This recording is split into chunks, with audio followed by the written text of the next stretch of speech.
नमस्कार प्यारे मित्रों, कल की क्लास में अपन ने पढ़ा पार्ट नंबर 4 क्रिया है उसके भेद। 2 मिनट इसको मैं वापस रिपीट कर रहा हूं कि क्या क्या अपन ने पढ़ा, उसके बाद उससे आगे देखते हैं। सबसे पहले पढ़ा था अपन ने क्रिया का अर्थ। क्या होता है? करना। क्रिया का अर्थ होता है करना। उसके बाद मैंने बताया कि कुछ इनकी सामान्य जानकारियां दी थी कि क्रिया पदों के बिना अगर क्रियापद नहीं है तो कोई वाक्य पूरा नहीं होता, और कोई भी वाक्य होता है उस वाक्य में कर्ता, कर्म और काल का जो निर्धारण है वो किसके द्वारा किया जाता है? कर्ता के द्वारा ही, वो क्रिया के द्वारा ही होता है। अगली बात बताई कि जो अपनी हिंदी भाषा है उसकी जननी कौन सी होती है? संस्कृत होती है, और संस्कृत के अंदर अपनी जो हिंदी है वो संस्कृत से आई है। संस्कृत में क्रियापदों को धातु कहते हैं। तो फिर धातु किसे कहते हैं ये बात मैंने लिखवाई कि क्रियापदों का मूल रूप ही क्या है? धातु है। ठीक है, प्रश्नाय धातु किसे कहते हैं आपको बताना है। क्रियापदों का मूल रूप ही धातु है, ये बात बता दी थी मैंने। उसके बाद मैंने आपको समझाया था क्रिया कहते किसे है, क्रिया कहते किसे है। तो बताया था जिस शब्द या सब समूह के द्वारा किसी काम का करना है होना पाए जो उसे क्रिया कहते हैं। फिर पढ़ा क्रिया जो है ये अपने बताया धातुओं के पीछे ना जोड़ने से क्रिया बन जाता है, लेकिन हर पद ना जुड़ने वाला क्रिया नहीं होता। जो ना जुड़ा है तो उससे किसी काम का करना है होना पाया जाना चाहिए। फिर क्रिया के भेद पढ़े थे। कर्म के आधार पर सहकर्मक और अकर्मक। सहकर्मक फिर 2 प्रकार का, एक कर्मक और द्विकर्मक। फिर पढ़ा था अपन ने संरचना या प्रयोग या रचना के आधार पर 8 भेद पढ़े थे, उनकी चर्चा अभी अपन कर रहे हैं। ठीक है, सहकर्मक अकर्मक की पहचान भी मैंने पढ़ा दी थी आपको। मुख्य कर्म और गौण कर्म कौन सा होता है वो भी बता दिया था। मुख्य प्रधान कर्म होता है जिसमें अपन क्रिया के साथ क्या का प्रश्न करते हैं उसका उत्तर आता है, वो मुख्य प्रधान होता है। और किससे या किसको के प्रश्न का उत्तर आता है वो आपका गौण होता है। आज अपना जो है वो दूसरा आधार है बेटा, कौन सा? या तो कहेंगे रचना या प्रयोग, या एक ही शब्द में इसको कह सकते हैं संरचना। ये भी नाम आता है के आधार पर। मैंने बताया था इसके आधार पर जो अपनी क्रियाएं हैं उसके 8 भेद होते हैं। कितने भेद होते हैं? 8 भेद होते हैं इसके आधार पर कि रचना या प्रयोग के आधार पर। इसका मतलब कि वाक्य में क्रिया का प्रयोग कहाँ हुआ है और किस रूप में हुआ है। वाक्य में क्रिया का प्रयोग कहाँ हुआ है और किस रूप में हुआ है, इसके आधार पर अपन क्रिया के जो भेद है वो 8 भेद करते हैं। कितने करते हैं? 8 भेद। इसमें अपना पहला भेद था बेटा, वेरी गुड, कौन सा था? सामान्य क्रिया। पहला था सामान्य क्रिया। और सामान्य क्रिया जो होती है सुनना किसे कहते हैं? सामान्य क्रिया यानी जब वाक्य में एक ही क्रिया प्रयुक्त हो, एक ही क्रिया प्रयुक्त होती है तो उन्हें अपन सामान्य क्रिया कहते हैं। ये तो बहुत आसान परिभाषा है कि जब वाक्य में क्रियापद कितना आए? एक ही आए, एक से अधिक नहीं आए, एक ही आए। जैसे अपन ने सहकर्मक पढ़ा था ना, जिसमें एक ही कर्म होता है, वैसे यहाँ क्रिया कितनी होती है? एक ही होती है। ठीक है, ये जब वाक्य में एक ही क्रिया प्रयुक्त हो तो उन्हें सामान्य क्रिया कहते हैं। बिल्कुल साधारण सी परिभाषा है, तो ये तो बता देता हूं। जब वाक्य में एक ही क्रिया प्रयुक्त हो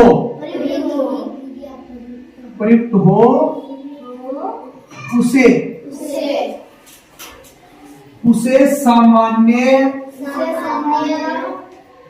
क्रिया कहते हैं। तो बिल्कुल आसान सी परिभाषा बेटा ये तो। जैसे उदाहरण देखो, जैसे मोहन पुस्तक पढ़ता है। दूसरा देखना, सरिता पत्र लिखती है। अब आप ही देखो बेटा, पढ़ता और लिखती एक ही है ना पूरे वाक्य में। अब इससे आप सहकर्मक एकर्मक पढ़ चुके, आप बता सकते हो ना। मैंने कहा मोहन पुस्तक पढ़ता है, तो पढ़ने का काम हो रहा है, पढ़ता क्रिया एक ही है ना, पूरे वाक्य में क्रियापद एक ही है, तो किसका होता है? सामान्य क्रिया है। सरिता पत्र लिखती है, लिखना क्रिया ना, एक ही क्रिया है ना, तो एक ही क्रियापद है, तो कौन सा है? सामान्य क्रिया। तो आसानी से समझ में आ गई हो मेरे ख्याल से कि जब वाक्य में एक ही क्रिया प्रयुक्त हो तो उसे सामान्य क्रिया कहते हैं। जब वाक्य में एक ही क्रिया प्रयुक्त हो तो उसे सामान्य क्रिया कहते हैं। कोई दिक्कत है क्या बेटा यहाँ तक? अच्छा, मैं आपसे यहाँ से प्रश्न कर दूं कि इसमें पहले वाक्य में कर्ता कौन है? मोहन। Very good. और कर्म कौन सा है? पढ़ता है? नहीं, पुस्तक। क्योंकि तू कल क्लास में मौजूद नहीं थी गायत्री, इसीलिए प्रश्नों के उत्तर नहीं आ रहे। कल मैंने बताया था कि जो क्रिया दे रखी है उस क्रिया के साथ आप एक तो पूरा वाक्य होता है ना, पूरे वाक्य के अंत में आने वाला शब्द क्रिया होती है। लास्ट शब्द हमेशा क्या रहता है? क्रिया का रहता है। तो पढ़ता लिखता ये तो क्रिया है, अंतिम शब्द क्या होता है? क्रिया होता है। और शब्द से पता चलता है जिससे किसी काम का पता चला है। देखो, पढ़ता इसका मतलब कुछ ना कुछ वो पढ़ रहा है, पुस्तक पढ़ रहा है, रामायण पढ़ रहा है, कुछ और पढ़ रहा है, नोवेल पढ़ रहा है, उपन्यास, कुछ भी कहानी पढ़ तो रहा है ना। तो इसका मतलब इससे पता चले। लिखती है तो लिखने का काम हो रहा है, कुछ ना कुछ लिख रही है, तो उस लिखती शब्द से ही तो पता चल रहा है, तो वो क्या है? क्रिया है। मैंने बताया था ये जो क्रिया है पहचान लो, इन क्रिया के साथ आप प्रश्न कीजिए। क्या कीजिए? प्रश्न। कौन सा? कौन का प्रश्न कीजिए। किसका? कौन का। और कौन का नहीं लागू हो तो किसने का कीजिए। इन दोनों प्रश्नों का जो उत्तर आता है वो आपका कर्ता होता है। क्या होता है? कर्ता होता है। कल की क्लास में बता चुका हूं मैं। और आप क्रिया के साथ प्रश्न कीजिए क्या का, या फिर कई वाक्यों में किस से या किसको। इन तीन प्रश्नों का उत्तर अगर मिलता है वो आपका कर्म होता है। क्या होता है? कर्म होता है। तो पता चल गया। अब आपने पढ़ता के साथ प्रश्न किया, कौन पढ़ता है? उत्तर क्या है? मोहन। तो कर्ता है। क्या पढ़ता है? क्या का उत्तर क्या है? पुस्तक। तो कर्म। कल बता दी बात। ये पहचान बहुत जरूरी है। ठीक है, तो बेटा ये समझ में आ गई पहली क्रिया। दूसरा इसका भाग था वो था संयुक्त क्रिया। कौन सी क्रिया थी? संयुक्त क्रिया। इसका मतलब कुछ पढ़ के आए हो, नाम याद हुए। संरचना क्या था? 8 वेद थे। पहला था सामान्य क्रिया, यानी जब वाक्य में एक ही क्रिया प्रयुक्त हो तो उन्हें सामान्य क्रिया कहते हैं। संयुक्त क्रिया, संयुक्त का मतलब जोड़ मिलना। इसका मतलब एक से अधिक। इसका मतलब क्या है? एक से अधिक की बात हो रही है। तो अब बता सकते हैं कि जो क्रिया दो या दो से अधिक, एक तो ही नहीं सकता, एक होती तो क्या हो जाएगी? सामान्य। एक होती तो क्या हो जाएगी? सामान्य। इसका मतलब दो तो चाहिए ही चाहिए वाक्य में। ठीक है, जो क्रिया दो या दो से अधिक, अधिक भी हो सकती है एक वाक्य में। दो या दो से अधिक भिन्नार्थक शब्द क्या है? भिन्नार्थक। यानी जो दो या दो से अधिक जो क्रिया शब्द आ रहे हैं ना, उन हर क्रिया शब्दों का अलग अलग अर्थ होगा, एक अर्थ नहीं होगा। तो भिन्नार्थक अर्थ के भिन्नार्थक पदों के मेल से बनने वाली जो क्रिया है वो क्या कहलाती है? संयुक्त क्रिया कहलाती है। कोई दिक्कत है क्या बेटा? तो अपन कहेंगे जो क्रिया दो या दो से अधिक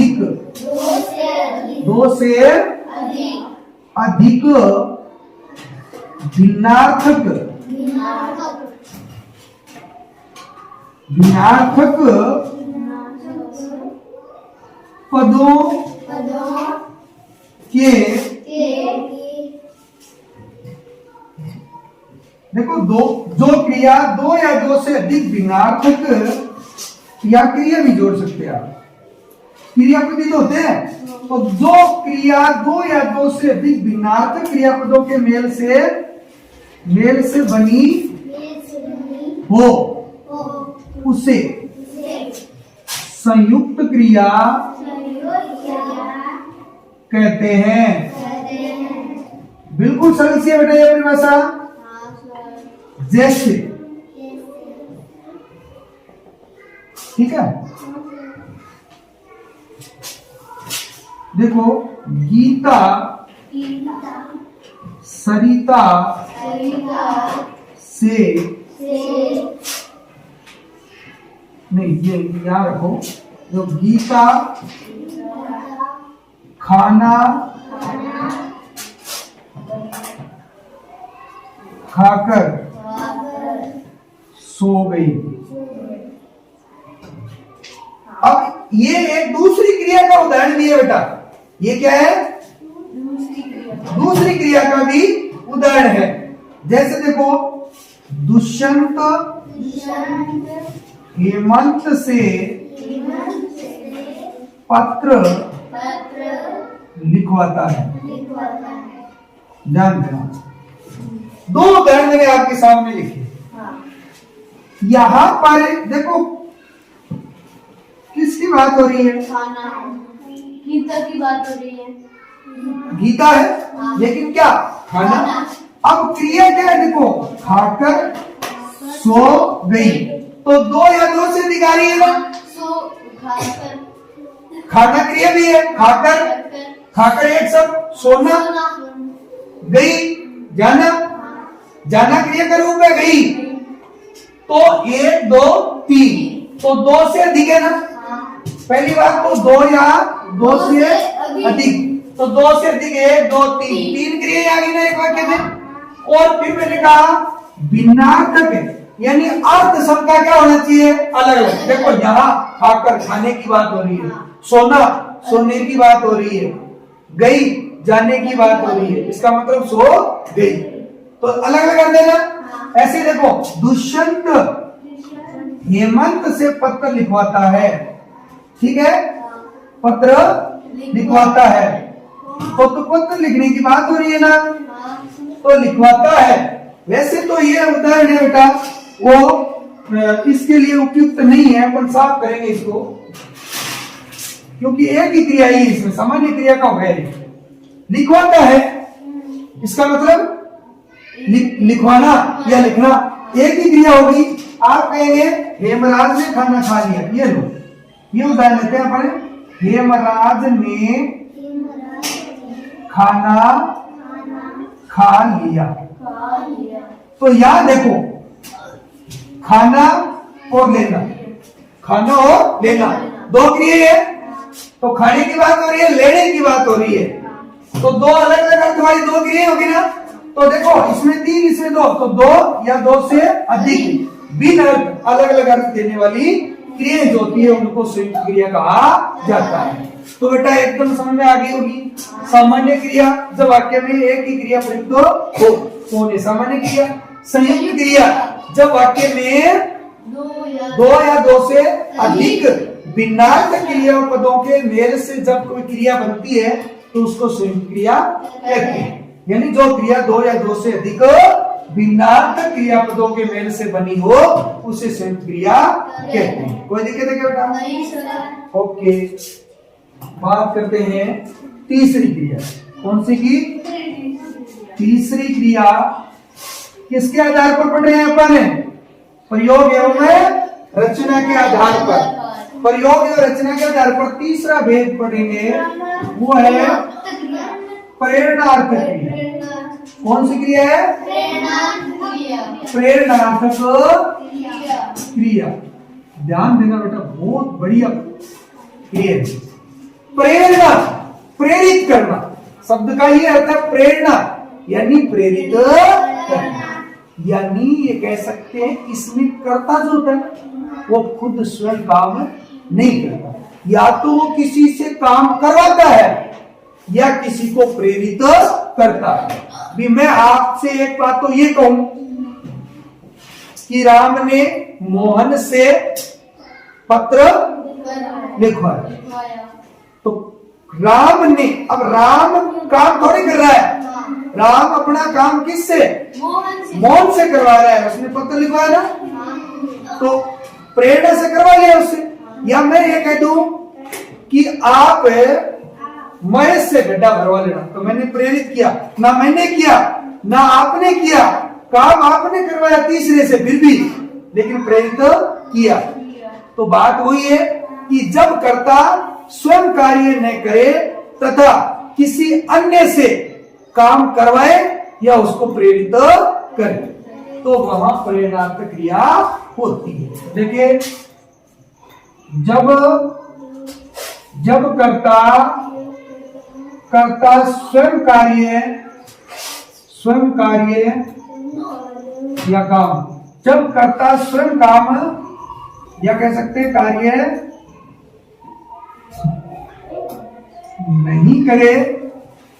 नहीं करता है तथा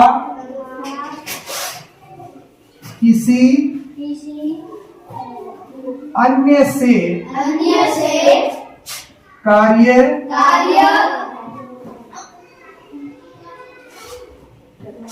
करवाए या उसे प्रेरित करे तो उसे प्रेरणार्थक क्रिया कहते हैं। ठीक है, बहुत सरल सी बात है कि जब कर्ता स्वयं कार्य नहीं करता, कर्ता खुद काम नहीं करता है, वो किसी अन्य से काम करवाता है या उसे प्रेरित करता है। प्रेरित करने का मतलब, देखो मैं आपको ये कह रहा हूं, दुष्यंत मोहन से पत्र लिखवाता है। तो यहां देखो आप, कौन है काम करता, कौन है इसमें, कौन लिखवाता है, दुष्यंत करता है ना, ये करता है कि नहीं, लेकिन क्या ये खुद काम कर रहा है क्या पत्र लिखने का, नहीं लिख रहा ना, वो तो किससे लिखवा रहा है, मोहन से लिखवा रहा है। तो मोहन से लिखवा रहा है, इसका मतलब कर्ता स्वयं काम नहीं करता है, किसी अन्य से काम करवाता है। ठीक है, तो मोहन से करवा रहा है। जैसे कल मैंने उदाहरण पढ़ा था, माता जी पुत्री से चाय बनवाती है। तो देख लो, यहाँ माता जी करता है, लेकिन क्या खुद काम कर रही है क्या, नहीं, पुत्री से क्या करवा रही है, काम करवा रही है। तो जब कर्ता स्वयं कार्य नहीं करता तथा किसी अन्य से कार्य करवाता है या उसको प्रेरित करता है, तो उसे प्रेरणात्मक क्रिया कहते हैं। उसे क्या कहते हैं, प्रेरणात्मक क्रिया कहते हैं। अन्य से काम करवाएगा, ठीक है, या उसको प्रेरित कर सकता है। मैंने कहा ना कि मैं मोहन से कहता हूं कि मोहन तुम रमेश से गड्ढा भरवा ले, तो मोहन ने काम किया गया, रमेश से करवाया, प्रेरित किया मोहन को, मैंने प्रेरित किया, वो किसी प्रेरणा के कारण दूसरे से काम करवा रहा है, तो प्रेरणात्मक क्रिया। कोई दिक्कत है क्या बेटा यहाँ पे? चौथा जो भेद था वो था पूर्वकालिक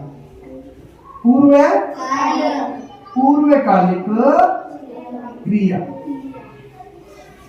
ध्यान देना बेटा, पूर्वकालिक जो क्रिया है, इसमें वाक्य में दो क्रियाएं एक साथ संपन्न होती है। क्रिया यानी काम, क्रिया का मतलब क्या है, काम से, यानी वाक्य में दो कार्य एक साथ होते हैं, तो पहली क्रिया दूसरी क्रिया से पहले संपन्न हो जाती है। तो जो पहले संपन्न हुई है उसको पूर्व यानी पहले, पूर्वकालिक क्रिया कहते हैं।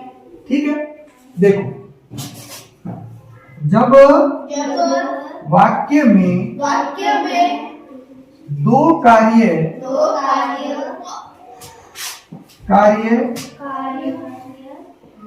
जब वाक्य में दो कार्य प्रयुक्त हो, ठीक है, तो पहली क्रिया या ये लिख सकते हो दो कार्य प्रयुक्त हो, या जब वाक्य में दो कार्य एक साथ हो, जब वाक्य में दो कार्य एक साथ हो तो पहली क्रिया दूसरी क्रिया से पहले संपन्न हो जाती है तो पहली क्रिया पूर्वकालिक क्रिया कहलाती है। क्रिया कहलाती है। जैसे ध्यान दें, ये बात समझ में आ गई क्या? एक ध्यान रखो, वाक्य में दो काम एक साथ हो, कितने काम? दो काम एक साथ होंगे, जिसमें एक काम पहले हो जाएगा दूसरे से। पहली क्रिया यानी पहला काम, दूसरी क्रिया यानी दूसरे काम से पहले संपन्न हो जाता है।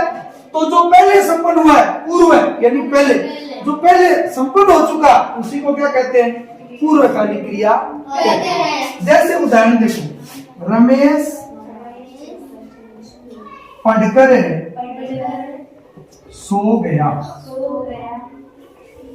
ठीक है, पढ़कर सो गया। देखो, गोपाल खेलकर सला गया। तो ध्यान दो, रमेश पढ़कर सो गया तो पहले वो पढ़ा, उसके बाद सो गया। सोने से पहले वो पढ़ने का काम कर चुका था, तो पूर्वकालिक क्रिया पढ़कर। भोपाल खेल कर चला गया, जाने से पहले वो खेल चुका, इसलिए पूर्वकालिक। इसलिए ये क्या है? पूर्वकालिक। तो ध्यान देंगे, इसमें क्या है? जो धातु होती है ना, उस धातु के साथ कर या करके, कर या करके जोड़कर पूर्वकालिक क्रिया बनाते हैं। पूर्वकालिक क्रिया, ये ध्यान रख लो, जो मूल धातु नहीं है ना, उसके साथ कर या करके जुड़ा होगा। क्या होगा? कर या करके जुड़ा हुआ होगा, वही आपकी पूर्वकालिक क्रिया। जब पढ़कर, खेल कर, है ना, खाकर, पीकर, है, तो ये सब क्या है? पूर्वकालिक क्रिया। पूर्वकालिक क्रिया को पूर्णकालिक क्रिया भी कहते हैं। क्या कहते हैं? पूर्णकालिक क्रिया भी कहते हैं। क्यों कहते हैं? पूर्ण यानी पूरा होना। रमेश पढ़कर सो गया, काम पूरा हो गया। भोपाल खेल कर चला गया, पूरा हो रहा। तो पूर्ण, इसको पूर्णकालिक क्रिया भी कहा जाता है। बेटा यहाँ तक कोई दिक्कत है क्या? कर दो साहब? ओके, 4 वेद पढ़ लिए पढ़ने, अगला लिखो। इसके 8 वेद थे ना,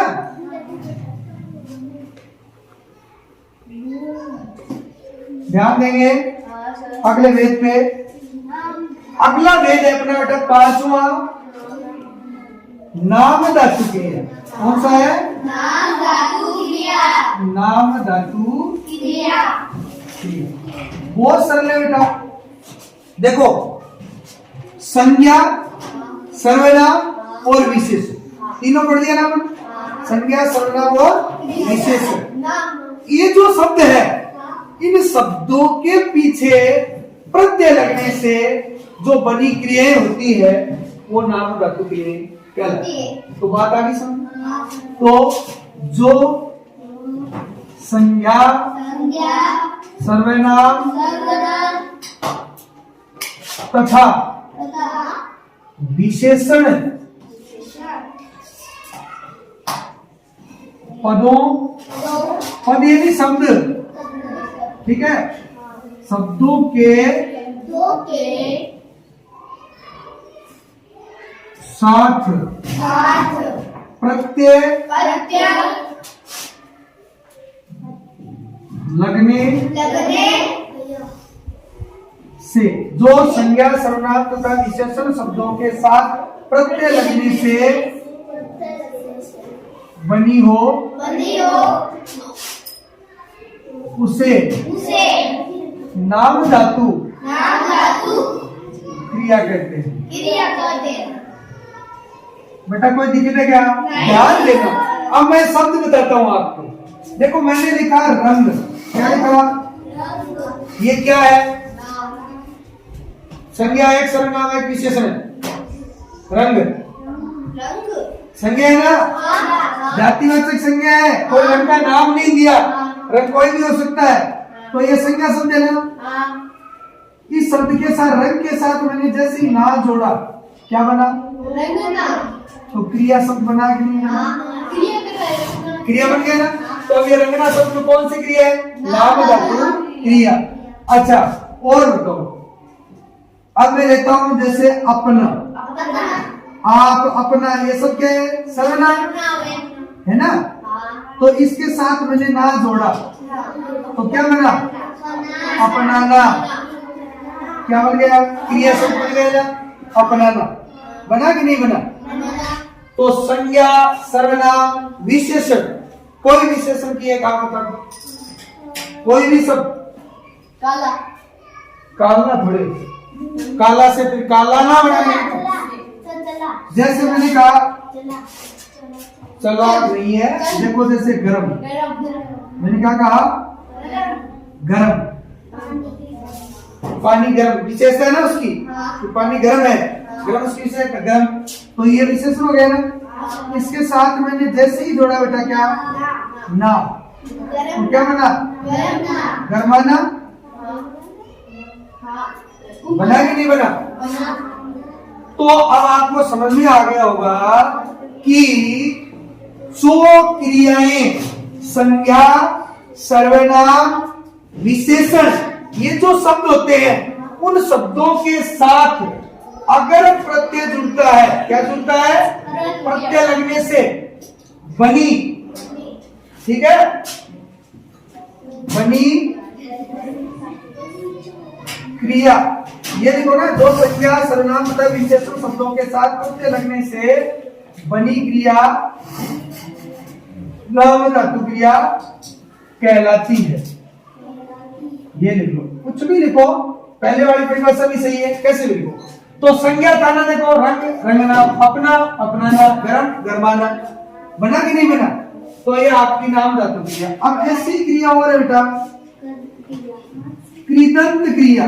कौन सी है? कृदंत क्रिया। कृदंत क्रिया। अब ये देखो शब्दों के साथ जुड़ रहा था। शब्द थे संज्ञा सर्वनाम और विशेषण, और ये जो है वो धातुओं के साथ जुड़े। मूल धातु होती है ना, पठ, जैसे पढ़ना, लिखना, दौड़ना, भागना, चलना, ठीक है ना, रोना, ये धातु होती है ना सारी। तो ये तो शब्द है, देखो रंग शब्द है, अपना शब्द है, गरम शब्द है, कोई विशेषण का क्वेश्चन नाम का क्वेश्चन किया था। तो इन शब्दों के साथ जुड़े तो नाम धातु, और धातु के साथ जुड़े तो, ठीक है। तो वे क्रियापद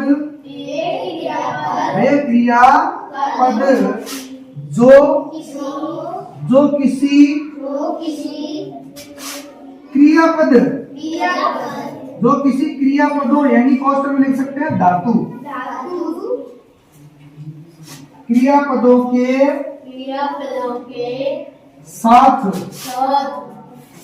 प्रत्यय जुड़ने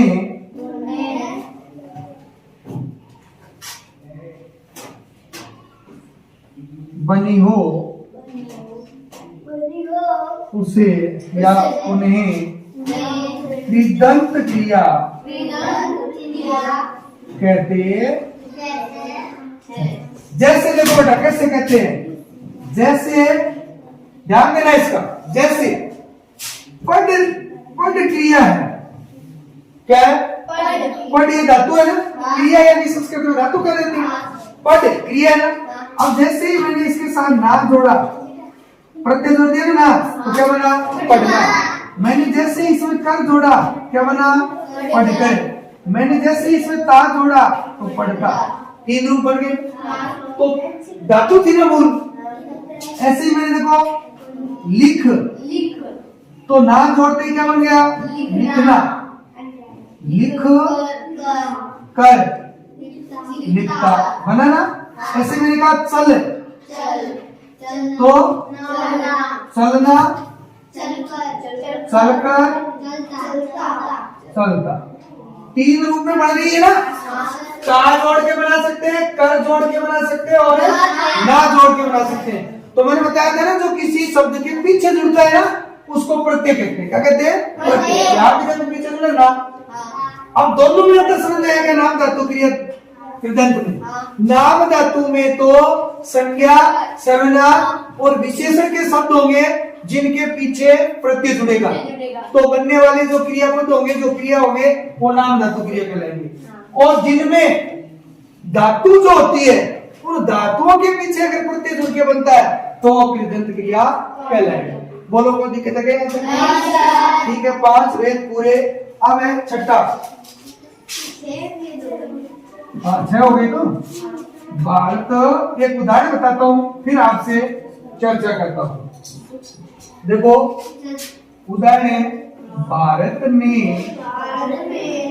लड़ाई लड़ी। ठीक है, भारत ने लड़ाई लड़ी। लड़ना क्रिया है और यहाँ पर क्या है? लड़ाई कर्म है। भाई किसने? करता हो गया भारत ने। भारत ने क्या? लड़ाई। तो दोनों उत्तर अलग अलग आ रहे हैं ना। तो सहकर्म क्रिया को उदाहरण है, कर्म लड़ाई इसमें। लेकिन आप देखो, लड़ाई और लड़ी दोनों लड़ना क्रिया से ही बने दोनों। तो इसका मतलब ये कर्म और क्रिया दोनों एक ही शब्द से बने, एक ही शब्द से बने।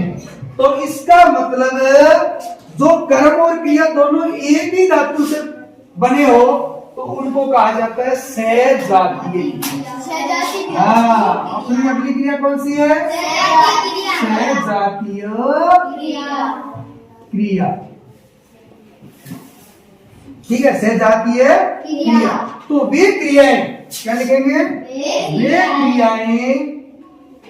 वे क्रियाएं जहां कर्म तथा क्रिया दोनों, ठीक है, कर्म तथा क्रिया दोनों एक ही धातु, दोनों एक ही से बने हो,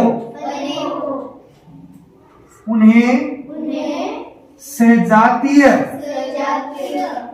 क्रिया कहते हैं। देखो उदाहरण मैंने अभी आपको समझाया, ऊपर उदाहरण समझा दिया। भारत ने लड़ाई लड़ी, तो ये यहाँ पर लड़ना क्रिया जो है, लड़ना जो क्रिया है, धातु है, उससे दोनों बनाया, लड़ाई और लड़ी, लड़ाई और लड़ी। मैंने ये कह दिया, मोहन ने खाना खाया। तो देखो खाना खाया दोनों कर्म है। देखो किसने? मोहन ने। करता क्या? क्या का उत्तर खाना, इसका मतलब कर्म, खाया यानी क्रिया। तो कर्म और क्रिया ये तो होता है, कर्म तथा क्रिया दोनों एक ही धातु से बने हो तो खाना और खाया दोनों खाने से बने। खाद धातु जो होती है, खाद यानी खाना, वो दोनों से बने हैं तो उनको क्या कहा जाता है? सहजातीय क्रिया। अब अंतिम क्रिया है अपनी 8वां भेद इसका, वो है सहायक क्रिया। सहायक क्रिया। युवराज बेटा समझ आ रहा है? अगला है सहायक क्रिया। तो सहायक क्रिया किन्हें कहते हैं? देखो एक मूल क्रिया होती है वाक्य में, एक क्या होती है? मूल क्रिया होती है। तो किसी भी वाक्य में जो मूल क्रिया होती है, उस मूल क्रिया की जो सहायता करने वाली क्रिया होती है उसको सहायक क्रिया कहते हैं। तो किसी वाक्य में प्रयुक्त मूल क्रिया मूल क्रिया की सहायता करने वाली क्रिया सहायक क्रिया कहलाती है। आराम से समझ में आ गई होगी ये बात तो। जैसे देखो मैंने कहा मोहन बाजार जाता। अब देखो कि पूरा हो रहा है क्या? मूल क्रिया तो जाता है यहाँ, जाना। मोहन बाजार जाता नहीं वाक्य नहीं बना, जाता है तभी वाक्य पूरा कब हुआ? मोहन बाजार जाता है। तो ये क्रिया तो पहले से थी, मूल क्रिया तो है इसमें जाना, लेकिन उसकी सहायता किसने की? है नहीं। तो ये है क्रिया यहाँ पर क्या कहलाएगी? अपनी सहायक क्रिया। या मोहन बाजार जाता था अभी नहीं जाता। या मोहन बाजार गया, तो ये सहायता करने वाली क्रिया क्या होती है? सहायक क्रिया। बोलो बेटा यहाँ तक समझ में आ गया क्या? तो ये अपना दूसरा भेद भी कंप्लीट होता है रचना या प्रयोग के आधार पर। अब अपना तीसरा आधार बचा था बेटा, और वो था कौन सा? काल के आधार। किसके आधार पर? काल के आधार पर। देखो क्रिया किस समय हो रही है? क्रिया यानी काम। क्रिया का मतलब क्या है? काम। काम किस समय हो रहा है, यानी क्रिया किस समय हो रही है, उस समय के अनुरूप विभाजन कर दिया गया क्रिया का, उनको बांट दिया गया। तो इस क्रिया या काम के अनुरूप इसके कितने भेद कर दिए गए? समय के अनुसार, यानी क्रिया किस समय हो रही है इसके आधार पर इसके 3 भेद किए गए। कितने किए गए? 3 भेद। और वो 3 भेद को मैं डायग्राम से या समझा रहा हूं बेटा, तीनों चीजों को एक साथ समझो, ठीक है? पहला है भूतकालिक क्रिया। दूसरा है वर्तमान कालिक क्रिया। और तीसरा है भविष्यत कालिक क्रिया। 3 भेद हो गए, भूतकालिक क्रिया, वर्तमान कालिक क्रिया और भविष्यकालिक क्रिया। देखिए भूतकाल तो परिभाषा होगी क्रिया के जिस रूप से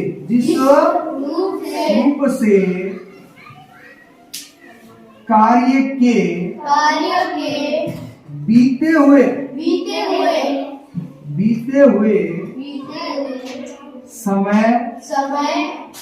हुए समय में होने का बोध हो उसे भूतकालिक क्रिया कहते हैं। ठीक है। दूसरा देखो क्रिया के जिस रूप से परिभाषा वही है, क्रिया के जिस रूप से कार्य के वर्तमान समय में होने का बोध हो उसे वर्तमान कालिक क्रिया कहते हैं। ऐसे ही है क्रिया के जिस रूप से कार्य के आने वाले समय में होने का बोध हो उसे भविष्यत कालिक क्रिया कहते हैं। देखो तीनों बातें समझ में आ गई होगी बेटा। एक चीज पकड़नी है, यहाँ तो क्या करना है? बीता हुआ समय। यहाँ क्या करना है? वर्तमान समय। यहाँ क्या करना है? आने वाला समय। समय। भूत, जो भूत हो गया बीत गया, जो भूत हो गया यानी जो बीत गया। वर्तमान जो चल रहा है, ठीक है, और भविष्य जो आने वाला है। जैसे देखो एक ही उदाहरण से तीनों बातें समझना। मैंने कहा योगेश गाना गा रहा है, ठीक है। देखो गायत्री पुस्तक पढ़ रही है। दोनों ध्यान देखना। देखो गा रही है, पढ़ रही है, तो ये किसका व्यक्तित्व करवा रहे हैं? वर्तमान का। काम में चल रहा है, दोनों में चल रहा है ना। और मैं यही कहूं गायत्री ने पुस्तक पढ़ी, तो ये इसका मतलब अब पढ़ी है क्या? पढ़ी, वो तो पढ़ चुकी, वो तो पढ़ चुकी। जैसे मैंने कहा योगेश ने गाना गाया, इसका मतलब वो गा चुका। तो भूतकाल वर्तमान में चल रहा है, वर्तमान काल। अच्छा मैं ये कहूं योगेश गाना गाएगा, भविष्य काल है ना। गायत्री पाठ पढ़ेगी, अभी नहीं पढ़ेगी। देखो हाँ। तो जो चल रहा है, देखो योगेश गाना गा रहा है, गायत्री पुस्तक पढ़ रही है, इसका मतलब काम चल रहा है। तो वर्तमान की बात हो रही है, हाँ। तो वर्तमान का लिख लिया, हाँ। ठीक है। हाँ। और पुस्तक पढ़ी, गाना गाया, इसका मतलब बीत चुका, भूतकालिक, बीते हुए समय की बात हो रही है। गाएगा, पढ़ेगी, कौन सा? भविष्य के आने वाले समय की बात हो रही है, भविष्यकालिक क्रिया। तो बेटा काल के आधार पर तीनों में समझ में आ गए। तो मेरे ख्याल से आपको भली भांति ये समझ में आ गया होगा कि क्रिया के अपने क्रम के आधार पर बांटे, संरचना के आधार पर बांटे और काल के आधार पर बांटे। 3 भेद अपन ने किए। अब 2 क्रिया ऐसी है, अन्य वेदों में मैं लिखाऊंगा नहीं, केवल समझाऊंगा। कई जगह लिखा हुआ मिल जाता है। एक आता है तात्कालिक क्रिया, क्या नाम आता है? तात्कालिक क्रिया। पढ़ना आपने नहीं है। तात्कालिक क्रिया यानी तत्काल होने वाली। जैसे मैं उदाहरण देता हूँ, पुलिस के आते ही चोर भागे, पुलिस के आते ही चोर भागे, तो आते ही भाग गए। तो जब जो धातु होती है, काम वही है, पूर्णकालिक क्रिया होती है ना, अपने पढ़िए में पूर्वकालिक या पूर्णकालिक। उस पूर्वकालिक या पूर्णकालिक क्रिया का एक रूप है, वो तात्कालिक क्रिया भी बना जाता है। तात्कालिक क्रिया में जैसे पूर्वकालिक क्रिया में धातु के साथ क्रिया करके जुड़ता था ना, तो तात्कालिक क्रिया में तेज जुड़ता है। क्या जुड़ता है? तेज जुड़ता है। जैसे पुलिस के आना क्रिया उसमें तेज जुड़ा, आते, आते ही चोर भागे। तो आते शब्द है, उसमें कौन सी है? तत्काल, आया आते ही भाग, कोई आया आते ही भाग, मतलब तुरंत काम हो, तो तत्काल यानी तात्कालिक क्रिया। एक होती है अनुकरणात्मक क्रिया, जिसमें अपन या तो वास्तविक या कोई कल्पित आवाज जो सुनते हैं और उसके आधार पर अपन उसका अनुकरण करके क्रिया शब्द बना लेते हैं, ठीक है। जैसे घोड़ा है, उसकी आवाज हिन हिनाने, तो हिन हिनाना, थपथपाना, ठीक है। तो ये सब ऐसे शब्द बनते हैं, वो क्या कहलाते हैं? अनुकरणात्मक क्रिया कहलाते, ठीक है। अब बेटा इसमें कुछ एक प्रश्न मैं आपसे पूछता हूँ। देखो मैंने कुछ आपके प्रश्न लिखे हैं। इससे पहली बात, इसमें कौन कौन से प्रश्न बनते हैं आपके लायक? आपके लायक पहला प्रश्न, क्रिया किसे कहते हैं? उदाहरण सहित लिखिए, करवा चुका हूँ। दूसरा, धातु किसे कहते हैं? उदाहरण से। प्रश्न है 100 उदाहरण समझाइए। 100 उदाहरण का मतलब ये नहीं है कि आपने कह दिया इस शब्द को देख करके कि 100 उदाहरण है। गुरुजी 100 उदाहरण मानतो को नहीं आया, 100 उदाहरण मानतो को नहीं आया। तो 100 उदाहरण का मतलब ये नहीं है कि आपको 100 उदाहरण लिखने हैं। इसका संधि से तो सैधन उदाहरण, ठीक है। तो ये से अगर ए के बाद ऊ आए तो उसकी मात्रा ओ हो जाती है गुण संधि। तो से का अर्थ मैंने कल बताया था सही तो होता है। क्या होता है? सही। तो इसका मतलब उदाहरण सही से बताए, उदाहरण सही तो बताए, यही तो बात है ना। उदाहरण सही तो समझाए। तो धातु किसे कहते हैं? क्रिया के मूल रूप को धातु कहते हैं। क्रिया किसे कहते हैं? जिस शब्द से किसी काम का करना है होना पाया जाए उसे क्रिया कहते हैं। और क्रिया के मुख्य भेद कितने होते हैं? कई आधार पर कई प्रकार के होते हैं। कर्म के आधार पर 2, प्रयोग रचना के आधार पर 8 और काल के आधार पर 3। वो लिख लेंगे। फिर सहकर्मक क्रिया किसे कहते हैं? उदाहरण दीजिए। सहकर्मक यानी जब वाक्य में क्रिया के साथ कर्म मौजूद रहता है तथा कर्ता के व्यापार का फल है, क्रिया के व्यापार का फल है वो कर्ता को छोड़कर कर्म पर पड़ता है तो उसे सहकर्मक क्रिया कहते हैं। उदाहरण रमेश पुस्तक पढ़ता है, मोहन चाय बनाता है, ठीक है, माता जी खाना बनाती है। अकर्मक क्रिया यानी अ यानी नहीं या रहित। तो जब वाक्य में क्रिया के साथ कर्म मौजूद नहीं रहता और क्रिया के व्यापार का फल या प्रभाव जो है वो सीधा सीधा कर्ता पे पड़ता है तो उसे अकर्मक क्रिया कहते हैं। और उसके उदाहरण आपको पता है, सीता सोती है, गीता हंसती है, मोहन गिरता है, ठीक है। फिर है अकर्मक में सहकर्मक क्रियाओं की पहचान कैसे की जाती है? ये मैं बता दिया था पहचान आपको कैसे की जाती है। सहकर्मक और अकर्मक। पहली बात तो क्या, कौन का उत्तर देख रहे हैं दोनों वाक्य में, दोनों के उत्तर एक ही आते हैं, क्या और कौन का, तो अकर्मक है। और दोनों के अलग अलग आते हैं तो सहकर्मक है। और दूसरी बात, प्रेरणार्थ क्रियाओं के उदाहरण सारे सहकर्मक होते हैं। कर्ता के साथ ने प्रसंग लगा होता है तो सहकर्मक होता है। सहायक क्रिया किसे कहते हैं? अभी बताया कि वे जब वाक्य में या वे क्रियापद जो वाक्य में मूल क्रिया की सहायता करते हैं, सहायक क्रिया करते हैं। तो सहायक। अब एक उदाहरण है, आपको मैं एक दो उदाहरण पूछता हूं, आप बताना। बच्चा रो रहा है, आप बताइए इसमें क्रिया कौन सी है? सहकर्मक है या अकर्मक? कौन बताएगा? सहकर्मक है या अकर्मक? बताओ। सहकर्मक। वेरी गुड, बहुत अच्छा बताया। आप बताओ। हाँ, अकर्मक। कौन सी क्रिया है? क्योंकि मैंने कल भी बताया था रो रहा है, तो क्या रो रहा है? बच्चा।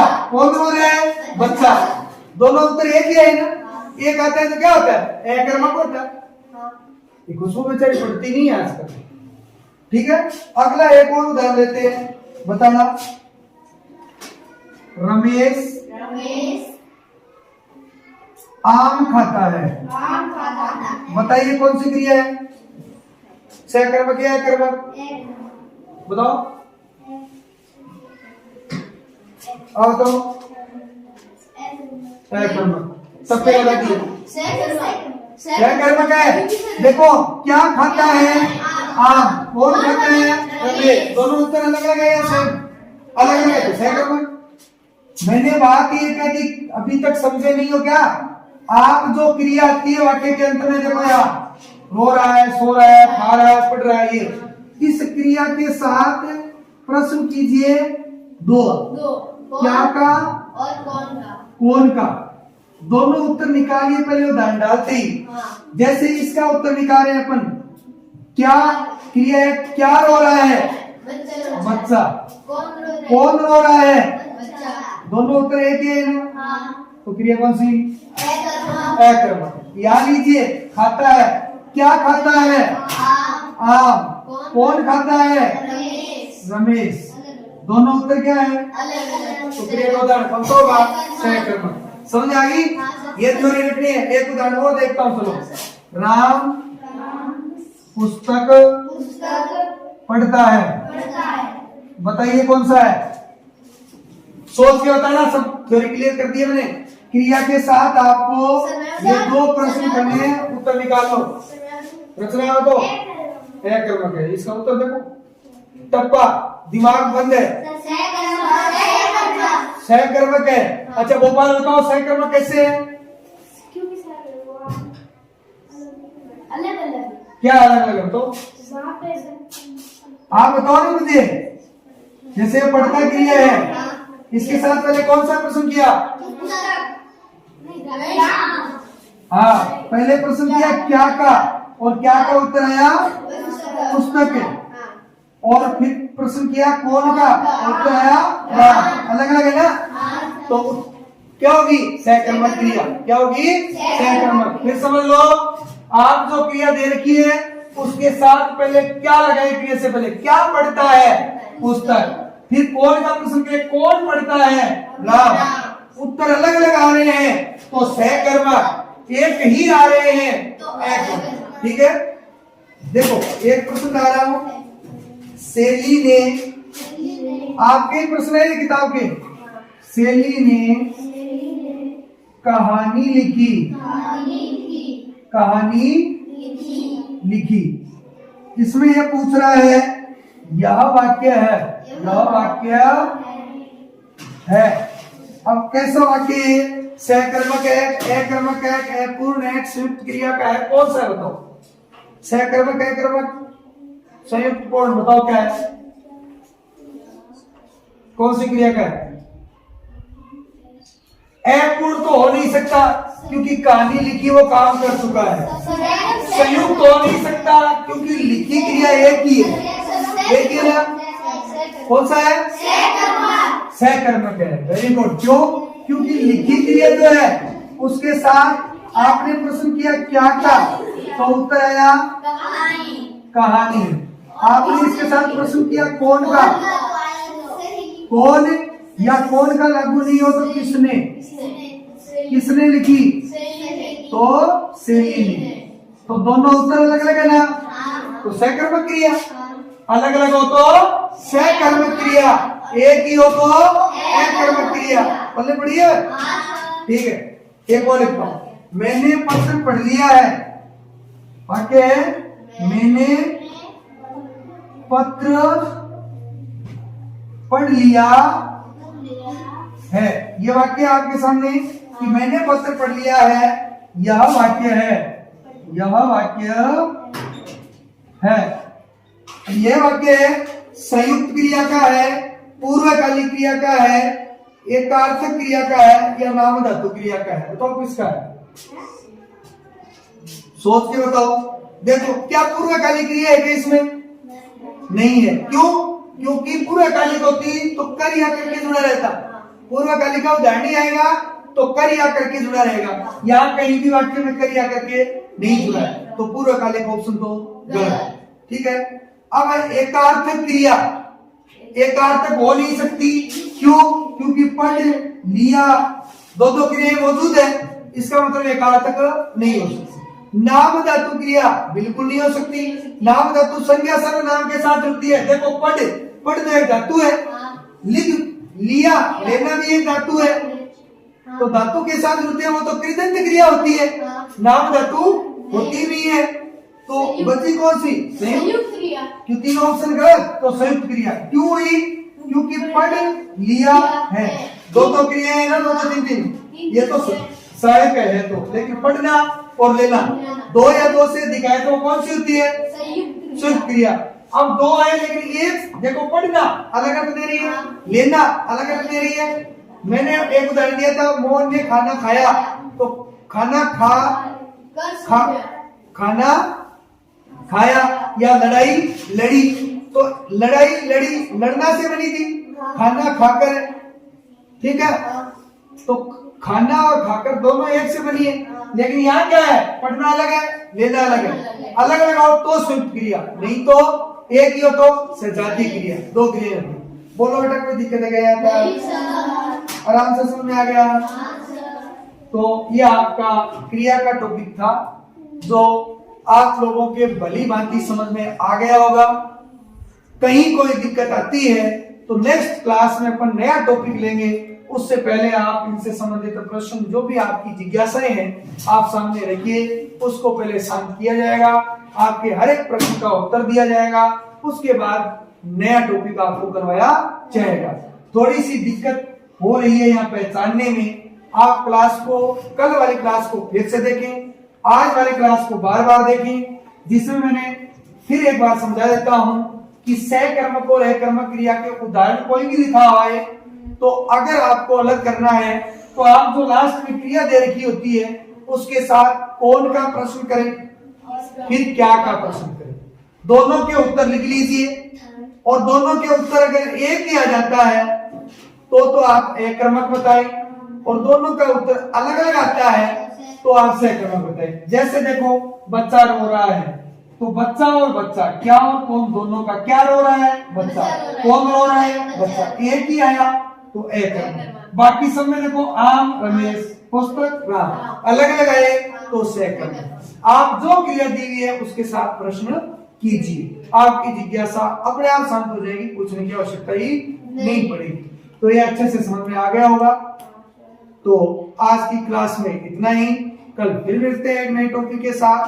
तब तक के लिए दीजिए इजाजत, राम राम।